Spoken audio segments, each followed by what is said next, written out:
Good morning everyone. कैसे हैं आप सब? उम्मीद करता हूँ आप सभी बहुत अच्छे होंगे। आप सभी का स्वागत है जारेडा ऑनलाइन क्लासेस में। आज हमारे पास है सामाजिक ज्ञान का क्लास 5 का वर्कशीट। ठीक है, विषय हमारा कागज का आविष्कार। कैसे कागज का आविष्कार हुआ और कैसे हम कागज़ का यूज़ ले सकते हैं, ठीक है, इस बारे में हम सारी जानकारी आज मिलने वाली है। सप्ताह है हमारा 12। चलिए स्टार्ट कर देते हैं पेपर को। आज हमारे पास इंग्लिश और सामाजिक दोनों के पेपर हैं, तो हमें थोड़ी ज़्यादा मेहनत करनी पड़ेगी क्योंकि कल की हमारी छुट्टी रहने वाली है। तो कल की वर्कशीट है वो भी आज भेज दी गई है। आराम से दोनों को समझ के करें। चलिए सबसे पहला क्वेश्चन हमारे पास आ जाता है, कागज का आविष्कार किस देश को माना जाता है? भाई कागज का आविष्कार माना जाता है चीन देश को। ठीक है, चीन देश को। कागज का आविष्कार कौन है भाई? चीन देश। कहाँ हुआ कागज का आविष्कार? चाइना में। ठीक है, तो ये है बात हमारी। चाइना में सबसे पहले कागज़ का उपयोग किया जाने लगा। वहाँ पे सबसे पहले मिट्टी जो होती थी, चिकनी मिट्टी, जिसको आप काली मिट्टी के नाम से भी जानते हैं, वहाँ पे पहले मिट्टी पे लिखते थे, फिर धीरे धीरे हड्डियों पे, कपड़ों पे, और फिर वो लोग कागज़ पे लिखने लग गए। कागज़ का प्रयोग किन किन वस्तुओं के प्रयोग में किया जाता है? किन्हीं 4 वस्तुओं के नाम हमें लिखने हैं। चलिए मैं बता देता हूँ, आपको जान के हैरानी होगी कि जो नोट होता है, नोट छापते हैं, नोट मुद्रण, वो भी एक स्पेशल कागज़ पे छपता है। ठीक है, और क्या बनता है भाई? कॉपी किताब। आप सभी को पता है, जिस कॉपी किताब में आप लिखते हैं, पढ़ते हैं, वो भी कागज़ से बनती है। ठीक है, और क्या बनता है? बॉक्स बनता है। ठीक है, और बनता है सजावटी सामान। ठीक है, पेपर से सजावटी फूलदान, ये सब दिए वगैरह दिवाली पे बनाए जाते हैं। कागज़ के आविष्कार से पहले निम्न में से किन किन चीज़ों पर लेखन कार्य किया जाता था? हाँ भाई, तो मैं बता दूं, कागज़ के आविष्कार होने से पहले भाई किस किस चीज़ का पे उपयोग किया जाता था। तो सबसे पहले हमारा होगा हड्डी पे भी पहले लिखा जाता था। बड़े जानवर की हड्डी को ले लेते थे। हाँ भाई, पत्ते वगैरह पे भी लिखा जाता था। और इम्पोर्टेंट सबसे ज़्यादा चलन में जो था वो था हमारा कपड़े पे। ठीक है, तो कपड़े पे, पत्ते पे और हड्डी पे, ये जो चीज़ें हैं इन पे नहीं लिखा जाता था बाल्टी वगैरह, क्योंकि उस टाइम थी नहीं बाल्टी वगैरह। पत्ते पे बड़े बड़े पत्ते होते थे, तो उन पे भी ये चीज़ें रिकॉर्ड में लिखी जाती थी। चलिए आगे बढ़ते हैं। समझ गए ना भाई? कपड़े पे मैं लिख भी देता हूँ, कपड़े पर, हड्डी पर, और यह है पत्तों, बड़े बड़े पत्ते होते थे, पत्तों पर। आगे बढ़ते हैं। कागज की सहायता से तुम घर या कक्षा के लिए कौन कौन सी सजावटी सामान बना सकते हो? कोई एक वस्तु का नाम बनाइए, एक वस्तु बनाइए तथा उसका नाम लिखिए। ये हमने एक वस्तु बना दी है और इसका नाम है भाई सजावटी दिए। और बनाने की जहाँ तक बात आती है, कागज़ की सहायता से तुम घर पे क्या बना सकते हो भाई? फूल बना सकते हैं कागज़ के। ठीक है, और क्या बना सकते हैं भाई? लैंप बना सकते हैं, लैंप बना सकते हैं, और विभिन्न तरीके की कटिंग करके बना सकते हैं भाई। जो आपको कागज़ से, जैसे नाव बना सकते हैं, इस तरीके की चीज़ें सजावट के लिए ऐसे छोटी छोटी नाव बना के वहाँ रख देंगे। और इस तरीके की बहुत सारी मतलब पेड़ वगैरह भी बना सकते हैं सजावट से काट के, अखबार की कटिंग करके, विभिन्न तरीके का डिज़ाइन देके। ठीक है, तो इस तरीके की आपके दिमाग में भी कोई आ रही है तो अपने मन से भी आप लिख सकते हैं। जो इसका आंसर था वो एक सजावटी दिए हैं, जो हमने इस तरीके से बन जाएंगे हमारे। देख लीजिए आप, कागज़ को फोल्ड करेंगे और एक इस तरीके का एक कागज़ का शेप काट लेंगे, उसे पीला रंग दे देंगे, या पीले रंग का कागज़ होगा तो और बेहतर होगा। ठीक है, और फिर अलग अलग जो कलर है उसके पेपर लेके हम उसको सजा सकते हैं। ठीक है, चलिए, कागज़ पेड़ों से बनते हैं और पेड़ हमें जीवन देते हैं। पेड़ों को बचाने के लिए बताइए हमें किन किन उपायों से कागज़ को दोबारा उपयोग में ला सकते हैं। किन्हीं 2 उपायों का लिखिए। तो भाई जो है हम यहाँ पे लिख सकते हैं जो कागज़ है, माफ़ कीजिए, यहाँ मैं लिख देता हूँ, पुराने कागज़ को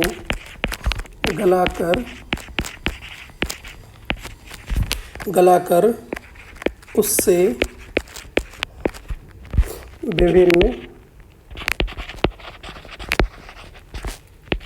विभिन्न सामान बनाए जा सकते हैं। ये चीज़ मैं बता रहा हूँ आपको कि किस तरीके से हम कागज़ का पुनः उपयोग कर सकते हैं, बना सकते हैं।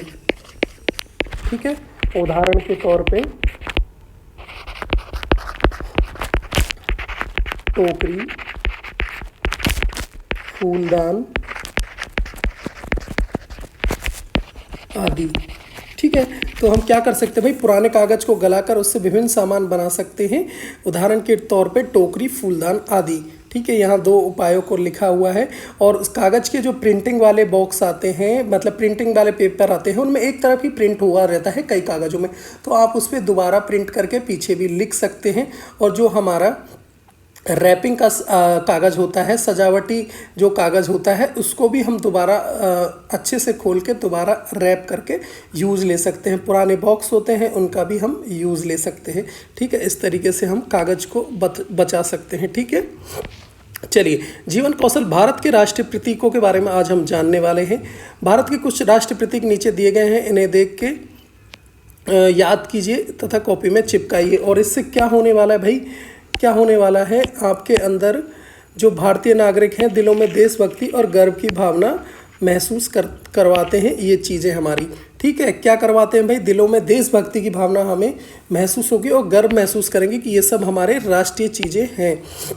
चलिए देख लेते हैं। राष्ट्रीय फल हमारा आम होता है, आप सभी को पता होगा, जिसको नहीं पता वो भी आज देख ले। और भाई राष्ट्रीय जो पेड़ है वो क्या होने वाला है, बरगद हमारा राष्ट्रीय पेड़ होता है, आप सभी को पता होना चाहिए। राष्ट्रीय प्रतीक अशोक के सिंह स्तंभ की अनुकृति। ठीक है, राष्ट्रीय प्रतीक हमारा है अशोक चिन्ह, अशोक स्तंभ है। ठीक है, इसमें एक तरफ क्या है, आपको ध्यान से देखूँ तो मैं बता दूँ, एक तरफ देखो घोड़ा दौड़ रहा है, ठीक है, और एक तरफ है बैल, और बीच में हमारा है, ठीक है, अशोक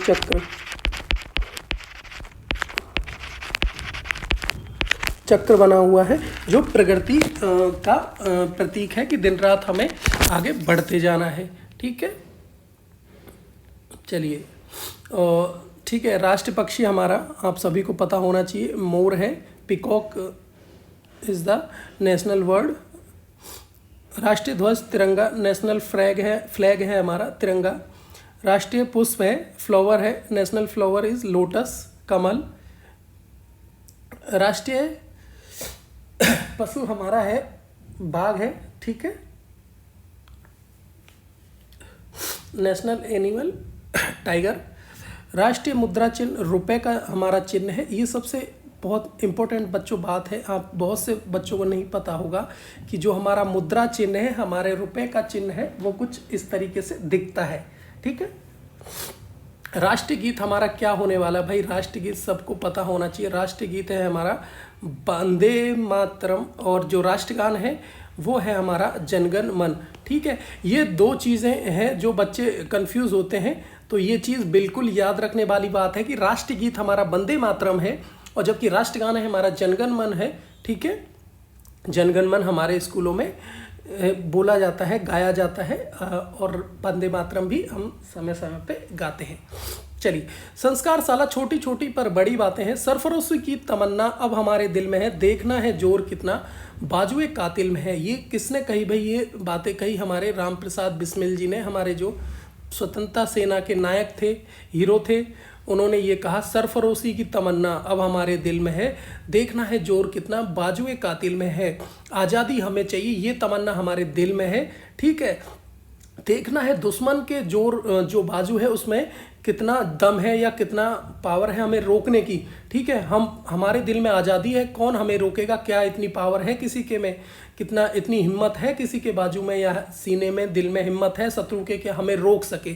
ठीक है, तो वही हमें यहाँ कहा गया है, सरफरोशी की तमन्ना अब हमारे दिल में है, देखना है जोर कितना बाजुए कातिल में है, कि दुश्मन की कितनी हिम्मत है कि वे हमें रोक पाएंगे कि नहीं।